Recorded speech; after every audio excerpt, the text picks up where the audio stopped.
रात के ठीक 9 बजे दुबई की एक बहुत ही शांत और खूबसूरत सड़क पर एक मशहूर रेस्टोरेंट का दरवाजा बंद हो जाता है। बाहर मोमबत्तियां जल रही हैं, मेज पर सुंदर बर्तन और कपड़े सजे हुए हैं, लेकिन अंदर कोई ग्राहक नहीं है। क्या आप कभी सोच सकते हैं कि जिस दुबई शहर को हम उसकी गगनचुंबी इमारतों, अमीरी, चमक दमक और कभी न खत्म होने वाली रौनक के लिए जानते हैं, वहां के रेस्टोरेंट आज इस तरह खाली पड़े हैं। यह सिर्फ एक रात की बात नहीं है, बल्कि यह हर रात की कहानी बन चुकी है। एक ऐसा शहर जो दुनिया भर के लोगों को आकर्षित करता था, आज वहां के रेस्टोरेंट मालिक अपनी खुद की सैलरी काटकर किसी तरह अपनी दुकान चला रहे हैं। आखिर ऐसा क्या हुआ जिसने दुबई की इस बहु-बिलियन डॉलर की इंडस्ट्री को हिलाकर रख दिया? इस संकट के पीछे कौन सी बड़ी वजह छिपी है?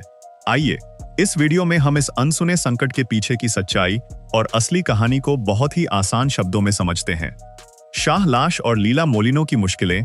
एल सर्कल एवेन्यू में स्थित लीला मोलिनो एक छोटा लेकिन बहुत ही लोकप्रिय मैक्सिकन रेस्टोरेंट है, जिसे शेफ शाह लैश चलाती हैं। उनके रेस्टोरेंट का खाना बहुत खास है क्योंकि इसके लिए सामग्रियां हजारों मील दूर से मंगवाई जाती हैं।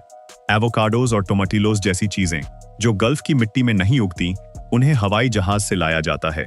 सालों तक यह काम बहुत आसानी से चलता रहा, लेकिन हाल ही में ईरान और अन्य देशों के बीच बढ़े तनाव के कारण सब कुछ बदल गया। मिसाइल हमलों और स्ट्रेट ऑफ हॉर्मुज में बढ़ी हलचल ने पूरी सप्लाई चेन को प्रभावित कर दिया है। अब सामान समय पर नहीं पहुंच रहा है और कीमतें आसमान छू रही हैं।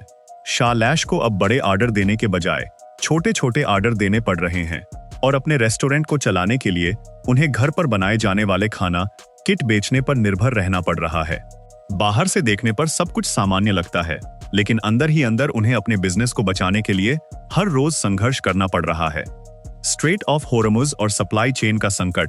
दुबई में रेस्टोरेंट इंडस्ट्री का बहुत बड़ा हिस्सा आयात यानी बाहर से आने वाले सामान पर निर्भर करता है। यूएई अपनी जरूरत का लगभग 80% से ज्यादा खाना बाहर के देशों से मंगाता है। स्ट्रेट ऑफ हॉर्मुज वह समुद्री रास्ता है जहां से यह सारा सामान आता है, लेकिन सुरक्षा कारणों और जहाजों की देरी की वजह से यह रास्ता एक बड़ी समस्या बन गया है। जब समुद्री रास्ते बंद या धीमे हो गए तो सामान को हवाई जहाज से लाना पड़ा। हवाई किराए में लगभग 70% तक की बढ़ोतरी हुई है। इसका सीधा असर रेस्टोरेंट के खर्चों पर पड़ा है। एक तरफ ग्राहकों की संख्या कम हो रही है, तो दूसरी तरफ खाना बनाने का खर्च बढ़ता जा रहा है। यह एक ऐसा दोहरा झटका है जिससे निपटना किसी भी रेस्टोरेंट के लिए बहुत मुश्किल हो रहा है। जो सामान पहले कम कीमत पर आसानी से मिल जाता था, अब उसके लिए दोगुना पैसा और समय देना पड़ रहा है। दुबई के बिजनेस मॉडल की कमजोरी। दुबई दुनिया का दूसरा सबसे ज्यादा रेस्टोरेंट वाला शहर है, जो पेरिस के ठीक बाद आता है। यहाँ 13,000 से ज्यादा रेस्टोरेंट हैं। लेकिन दुबई और पेरिस के बिजनेस मॉडल में एक बहुत बड़ा अंतर है। पेरिस के रेस्टोरेंट वहां के स्थानीय लोगों यानी लोकल ग्राहकों पर निर्भर करते हैं, जबकि दुबई के रेस्टोरेंट पूरी तरह से पर्यटकों और बिजनेस यात्रियों पर निर्भर हैं। जब तक विमान भरकर पर्यटक आते रहे, तब तक यह मॉडल बहुत सफल रहा, लेकिन जैसे ही पर्यटकों का आना कम हुआ, रेस्टोरेंट खाली होने लगे। इसके साथ ही दुबई में दुकानों का किराया बहुत ज्यादा है। रेस्टोरेंट सीक्रेट्स की गैब्रियल मैथर कहती हैं कि जब एक रेस्टोरेंट का पूरा भार सिर्फ एक मालिक पर आ जाता है, तो उसे संभालना बहुत मुश्किल हो जाता है। नेबरहुड फूड हॉल के निकी रामचंदानी ने बताया कि उनके रेस्टोरेंट का बिजनेस लगभग 30% तक कम हो गया है और लोग अब पहले से कम खर्च कर रहे हैं। भारत के लिए सीख और असर। अब बात करते हैं इस संकट के भारतीय पहलू यानी इंडियन पर्सपेक्टिव की। दुबई की तरक्की और वहां की रेस्टोरेंट इंडस्ट्री में भारतीयों का बहुत बड़ा योगदान है, चाहे वह बड़े शेफ हों, मैनेजर हों या फिर रेस्टोरेंट में काम करने वाले कर्मचारी। एक बड़ी संख्या भारतीयों की है।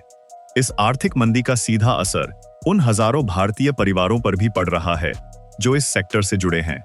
कई भारतीय रेस्टोरेंट जो दुबई में अपनी पहचान बना चुके हैं, उन्हें भी अपनी रणनीति बदलनी पड़ रही है।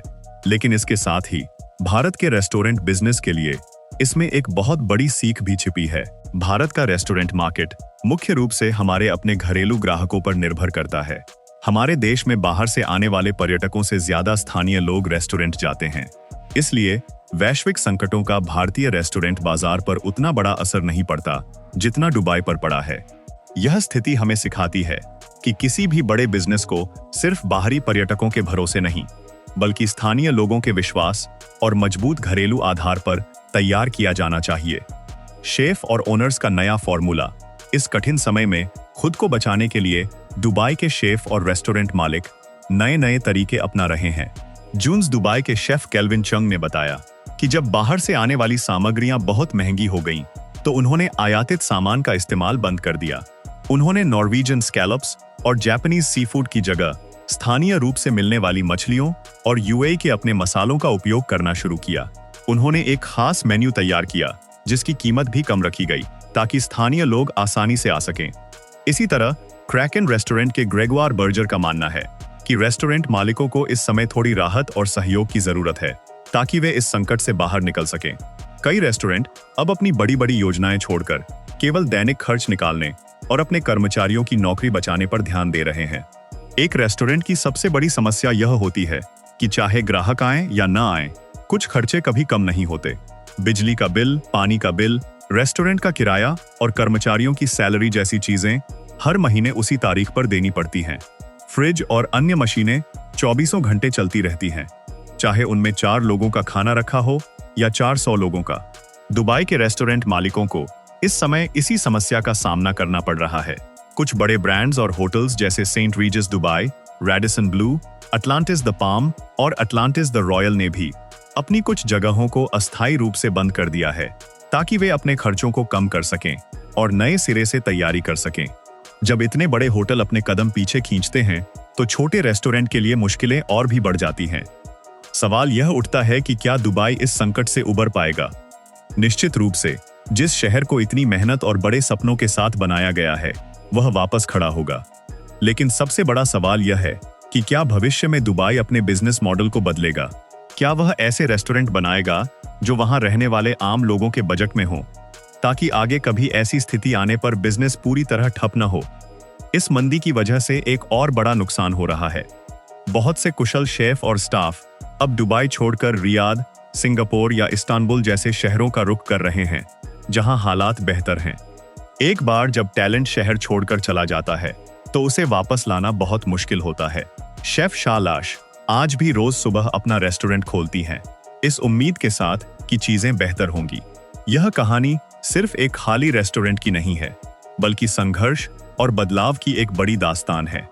आपको क्या लगता है, क्या दुबई के रेस्टोरेंट इस मुश्किल दौर से बाहर निकल पाएंगे? क्या उन्हें अपने बिजनेस मॉडल में बदलाव करने की जरूरत है? अपनी राय हमें नीचे कमेंट में जरूर बताएं।